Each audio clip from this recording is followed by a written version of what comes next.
साथियों, स्वागत है आप सभी का एक बार फिर से। साथियों, आज हम डिस्कस कर रहे हैं अनुपस्थित एवं घोस्ट मतदाताओं का लेखा। ये लेखा तैयार करने से पहले हम थोड़ा सा इसकी डिटेल जान लेते हैं, ये क्या होते हैं।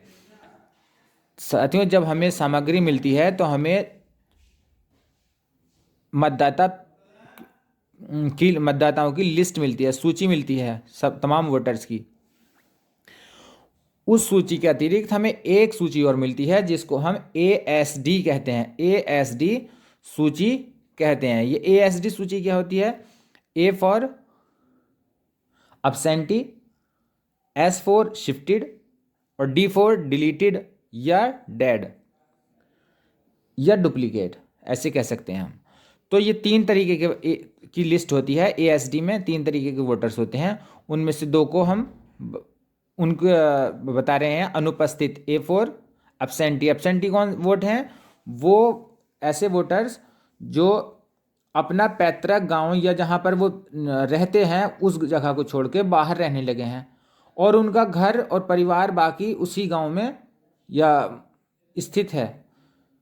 तो ऐसे वोटर्स जो होते हैं अनुपस्थित वोटर्स कहलाते हैं। या मान लो जैसे किसी परिवार के 3 भाई हैं या 4 भाई हैं, उनमें से 3 में से 2 4 में से या 3 में से कुछ भाई दिल्ली, बम्बई या किसी और शहर में जाकर रहने लगे, लेकिन अपने गांव में उनका घर भी मौजूद है और उनके वोट भी वहाँ हैं, किंतु संभावना बहुत कम है उनके आने की।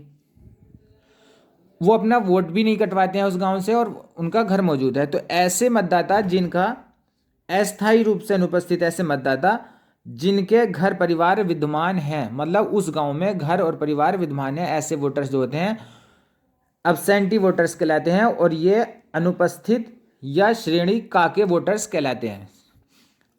ठीक है, अब ये हो गए श्रेणी का के वोटर्स। अब है श्रेणी खा के वोटर्स क्या होते हैं? अस्थायी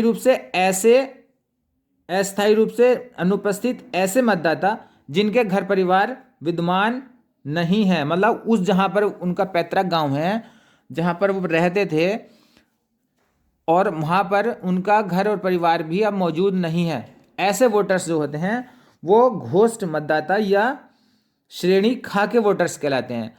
ऐसे मतदाता बहुत ना के बराबर वोट डालने आते हैं, जिनकी संभावना बिल्कुल नगण्य है, मतलब वो कोई चांस नहीं है उनके आने का, लेकिन उनके वोट वहां पर हैं। तो एक हमें मतदाता जो सूची है उसके साथ एक सूची और मिलती है जिसको ASD सूची कहते हैं। इसमें ऐसे तमाम मतदाता दर्ज होते हैं जिनका उसमें जो ASD होते हैं, एब्सेंटी होते हैं, शिफ्टेड होते हैं या डुप्लीकेट या डेड होते हैं या डिलीटेड होते हैं। तो ये दोनों पता चल गए साथियों। अनुपस्थित अस्थायी रूप से ऐसे मतदाता जिनके घर परिवार विद्यमान है, और घोस्ट मतदाता अस्थायी रूप से अनुपस्थित ऐसे मतदाता जिनका घर परिवार उस गांव में जहां पर हमारी ड्यूटी है, जहां पर पोलिंग स्टेशन है, वहां पर नहीं है, तो ऐसे मतदाता घोस्ट मतदाता या श्रेणी खा के मतदाता कहलाते हैं। अब इनका लेखा कैसे तैयार किया जाता है? लेखा तैयार करना ज़्यादा मुश्किल नहीं है। विधानसभा क्षेत्र की संख्या व नाम ये फॉर्म है, यहाँ लिख देंगे 32 असमोली। मध्य स्थल की संख्या व नाम 259 प्राथमिक विद्यालय एकरोटिया। अब इसमें है कुल अनुपस्थित मतदाताओं की संख्या हमने 10 मान ली, कैलकुलेशन इजीली हो जाएगी, इस वजह से होगी। अगर 10 हैं तो 10, 5 हैं तो 5, 2 हैं तो 2। ऐसे वोटर्स होते नहीं है, कम से कम लोकसभा में और विधानसभा में तो कोई वोटर आता नहीं है ऐसा वोट डालने के लिए। प्रधानी या चेयरमैनी में ऐसे वोटर्स आ सकते हैं। कुल अनुपस्थित मतदाताओं की संख्या मतलब श्रेणी का वाले 10। अनुपस्थित मतदाताओं में से पड़े मतों की संख्या 2। पढ़ते नहीं है, लेकिन अगर फिर भी मैंने एग्जाम्पल के तौर पर समझाने के तौर पर यहाँ पर 2 लिख लिए। मतदान का प्रतिशत कैसे निकालेंगे?